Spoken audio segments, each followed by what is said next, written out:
हमने ये नहीं कहा कि पाकिस्तान के जो मिनॉरिटीज़ के मसाइल हल चुके हैं। हमने ये कहा है कि हमने जो है हमारी कोलिशन गवर्नमेंट है और हमने क्रिश्चियन मैरिज एक्ट 2024 में मंजूर कराया है।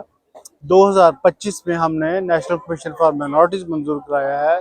अभी मिनॉरिटीज़ कोकिस की को फॉर्म हमने किया है और बहुत सारे जो अक़लीतों को दरपेश मसाइल हैं उनको हमने टेकअप किया है। और भी जो मसाइल हैं वो उसको हम मिनॉरिटीज़ कोकस में और जो हमारी वजारतें हैं सिंध में अक़लीती अमूर की, पंजाब में अक़लीती अमूर की, उनको स्टेप बाय स्टेप हम टेकअप कर रहे हैं। कुछ मसाइल हल हो गए हैं, बाकी भी हम कमिटेड हैं कि पाकिस्तान की जो रिलीजियस मिनॉरिटीज़ हैं उनके इश्यूज़ को रिजॉल्व होने की ज़रूरत है और उस पर हम संजीदगी से और ज़िम्मेदारी से काम कर रहे हैं।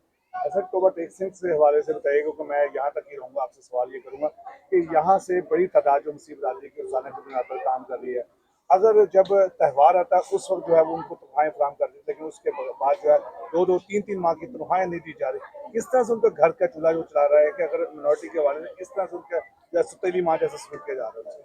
अगर टोबा टेक्सिंग के जो खाकरोब हैं, सैनिटरी वर्कर्स हैं, जो मजदूर हैं, उनको तनख्वाहें नहीं मिलती तो बड़े दुख की और अफसोस की बात है।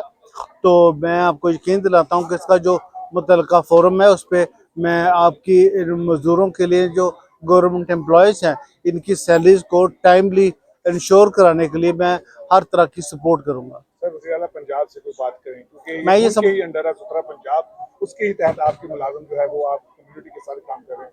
वज़ीर आला पंजाब कहती है कि सुथरा पंजाब के तमाम लोगों का हर वक्त जो है वो मसला हल करने के तैयार हो, लेकिन टोबा टेक्सिंग के लोग बेयारो मददगार दे रहे हैं। मैं वज़ीर आला पंजाब समेत तमाम जो सुथरा पंजाब के जो जितने भी ज़िम्मेदारान हैं, जो ऑफिसर्स हैं, उनको मैं गुजारिश करूँगा कि जो टोबा टेक्सिंग के जो सैनिटरी वर्कर्स हैं, सुथरा पंजाब का जो स्टाफ है, उनको टाइमली तनख्वाह दें।